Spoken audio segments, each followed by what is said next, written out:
It is December of 2024, and I want to talk about Signal Messenger because a lot of people seem concerned about their privacy of communications for probably reasons that are in the news here in 2024. Let's talk about Signal because, yes, it is a great app for privacy, but it's also not an app for anonymity. I want to put this in the beginning of the video because many people hate the fact that Signal requires a phone number, and I don't want to waste anyone's time. For the haters that left the comments before of I hate Signal, I'll never use it because it needs a phone number, you can stop watching the video now. Signal has come up with a username system. So now me and you can connect via a QR code or via a link, and you don't have to know my phone number. Well, we can communicate securely with end-to-end encryption.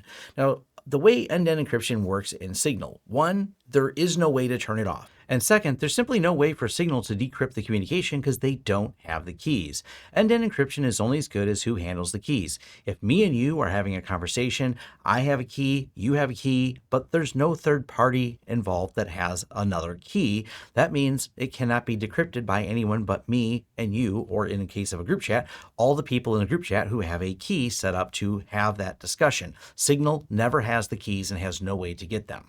This is what makes Signal such a powerful application, the fact that they've made it easy to use, and it's also run by the Signal Foundation. If you're not familiar with that, I'll leave a link to their site. The Signal Foundation is the 501(c) foundation that manages the Signal app. They run on donations. So 501(c), for those of you not familiar, is a nonprofit status organization here in the United States. That nonprofit status is what allows them to function the way they do. They don't operate under the normal surveillance capitalism methodology of here's an app for free and I'm going to sell all the data about you. So now you know why I like Signal, but let's talk about the functionality, how the username system works, how you can connect with me on Signal, because there's actually a method by which I've set up to do that. So let's get started.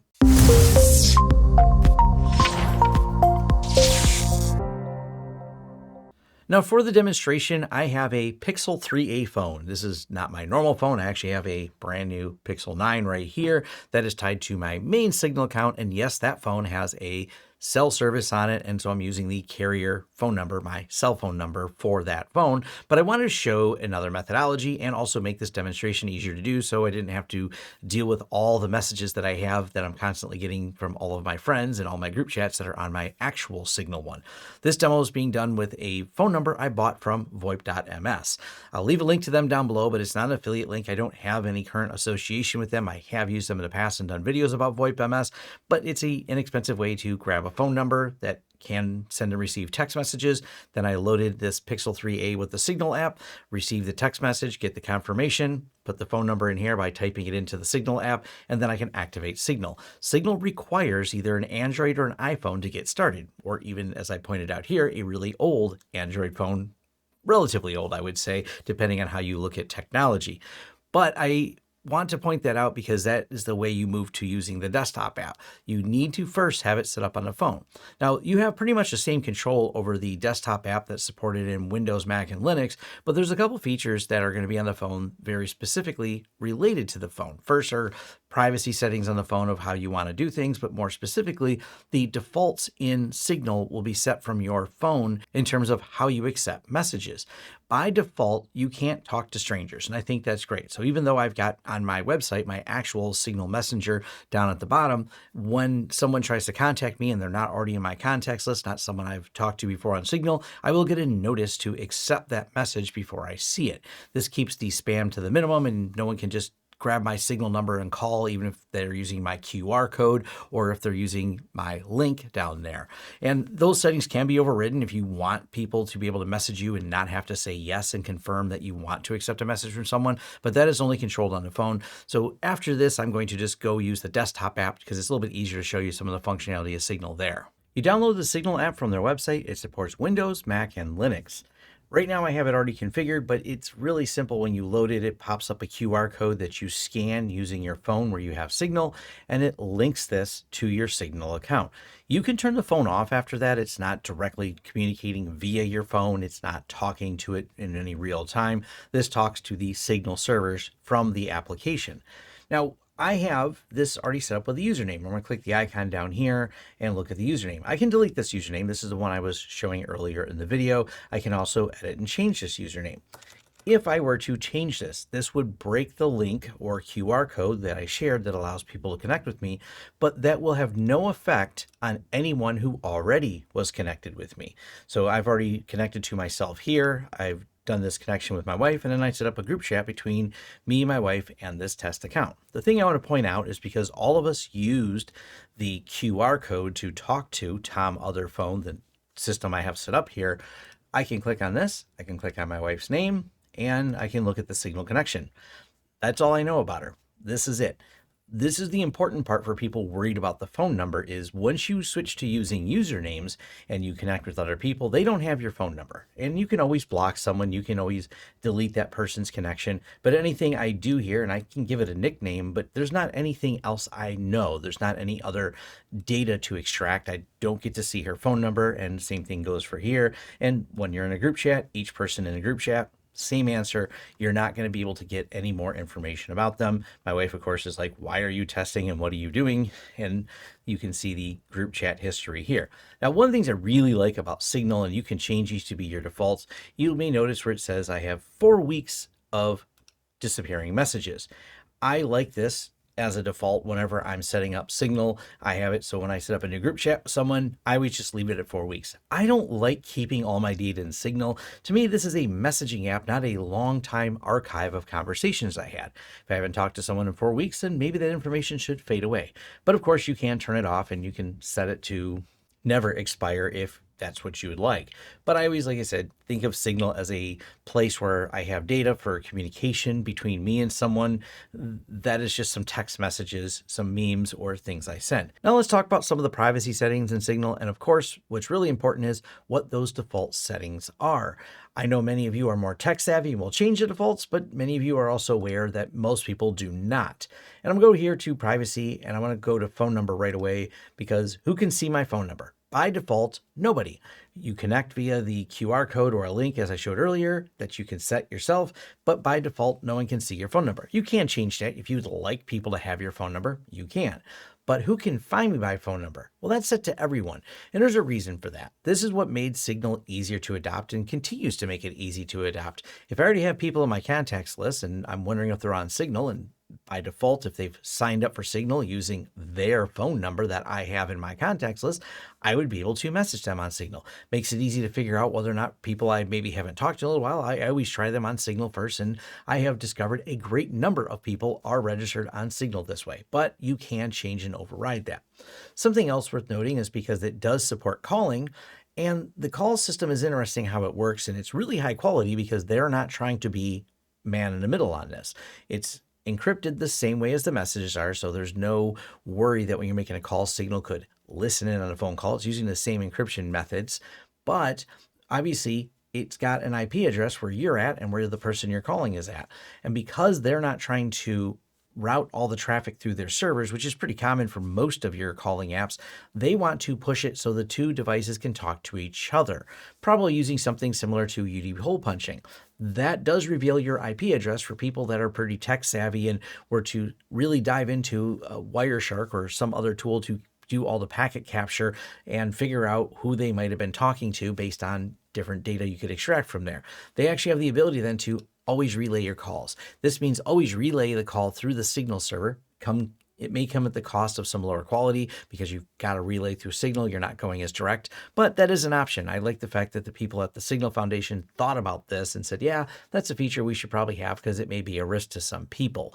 I just choose to leave it unchecked, honestly. I'm not that worried about someone figuring out my IP address, but if you are, at least that's an option. As far as the other options in here, general settings, your appearance, and all the other just normal app things that are in here. You can also change a few little details, import your contacts. I will mention back down here on privacy though, they have added an option to turn off stories. Stories are kind of neat, but it kind of makes it feel like a social media app. It lets you share kind of a feed with some of your friends. Kind of odd, but they did completely give you the ability to delete this. You don't have to look at it. It doesn't notify you. It's not annoying in any way. It's just this little icon over here that says stories, but you can turn that off. You can also purge all of your data out of here. That's absolutely an option down here at the bottom. So I think they've done a good job. It's pretty straightforward and basic, but those are the things that matter, of course, our privacy settings and being able to leave the app if I don't want to know more.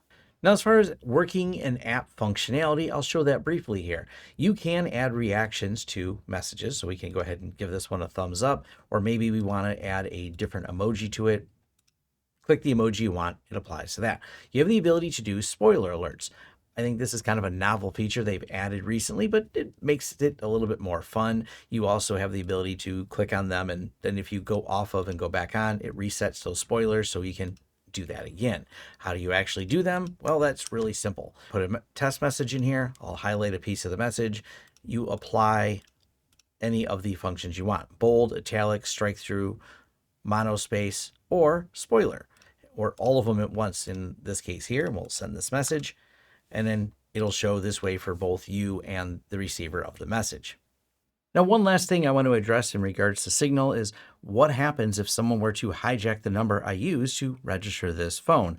Now, once we've established a connection and we're talking and that key exchange happened and those keys were created, we can communicate fine. But if someone tries to take that number and re-register, you'll get a safety number change notice. Now, Signal does have a process. If I want to get a new phone, I can transfer it from this phone to another phone without doing that.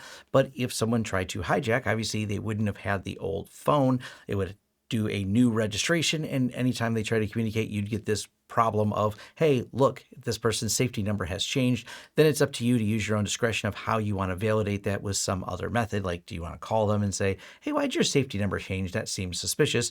And of course, if someone hijacked their phone number and someone else answers the phone, you have your answer right there. Signal does not protect against someone physically having this device, though, that's registered. Just want to point that out, that people get really upset going, well, what if my phone gets compromised or my system gets compromised? And at that point, it's kind of game over. You have some bigger problems if you're relying on these devices. And of course, if you're someone who trusts these devices zero, you're like, I don't trust iPhone, I don't trust Android, I don't like this, then this whole thing's not for you, and don't trust those devices. I don't have a solution for those particular scenarios. There is at some point some levels of trust you have to have, and if you don't have them, that's fine. Don't use those applications such as Signal to do communications. Now let's mention other apps. Most notably, of course, is going to be Telegram. And I want to leave you with a blog post by Matthew Green on this. He's a well-known, well-respected cryptographer, and he asked the question, is Telegram really an encrypted messaging app? And he has a lot to say in here, and because Telegram built their own encryption, that's always been a big controversial topic about them. But one of the things that does matter is the defaults. At least they do to me. You can have your own opinion on this, but does it matter that Telegram doesn't encrypt by default? Well, maybe yes, maybe no, as he points out here, because if you're thinking of it as a social media app, then maybe you don't care if you're there just reading posts that are shared amongst different Telegram groups that it's encrypted or not, because it's a public group. If you're having a private conversation that you thought was private, but then you realize Telegram has a copy of everything because by default it wasn't encrypted and you didn't go through the steps to make it encrypted, well, then suddenly that matters quite a bit. So I don't really think of Telegram as security first, it's security optional. And with Signal, security is not an option, it's the only way it communicates. So there is a difference in philosophy and functionality in this. So this is just something to take into consideration. Take that however you want. Now, there's a lot of other applications. This is a very popular problem for people to solve. The problem really comes back to getting a big user base to work with on that. Signal is definitely way, way far ahead in that category compared to many other things I've seen out there, such as Threema, the Matrix protocol, and some of them, that's part of the problem. It's a protocol and then there's apps you can use on top of it, so there's more steps for someone to set this up. That becomes a bigger challenge versus Signal, tying it to the phone number, as I know many people don't like, makes it a much lower barrier to entry. It was easier for people to adopt. They have a big brand that's very popular.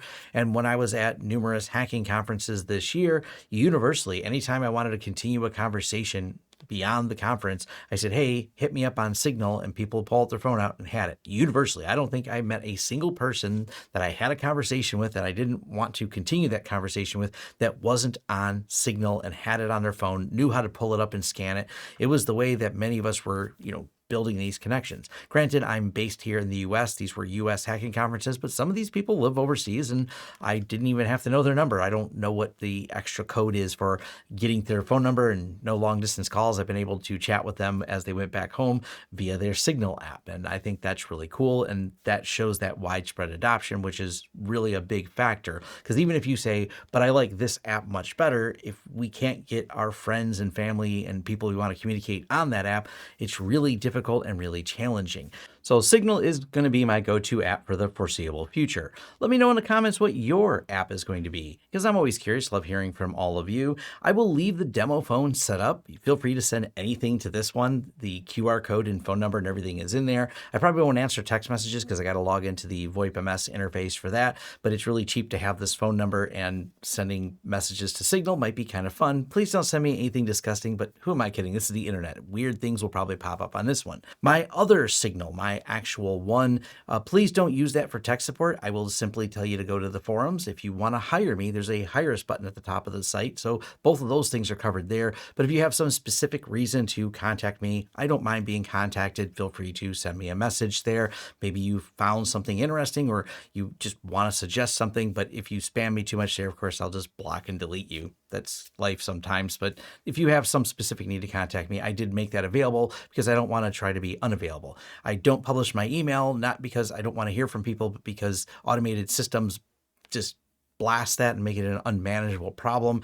Same thing will go for this in the future, that if this becomes a problem, I will be removing it from my site. I'll just say that up front in this particular video. But for now, I don't see any problems doing it because I don't think any of the bots figured out a way to spam it. But like I said, these things could always change. This is me saying it when I'm making the video. There's always a future where that became a bad idea, because having my email address on a website used to be not a bad idea. Certainly bad idea in 2024. Love hearing from you. Leave your thoughts and comments down below. Go ahead and like and subscribe if you want to see more content from the channel. Head over to forums.lawrencesystems.com. That's a place where you can interact with me on a more in-depth basis and where tech support will happen if you do have questions about things we've talked about on this channel. And I'll see you around, or maybe I'll hear from you on Signal. Thanks.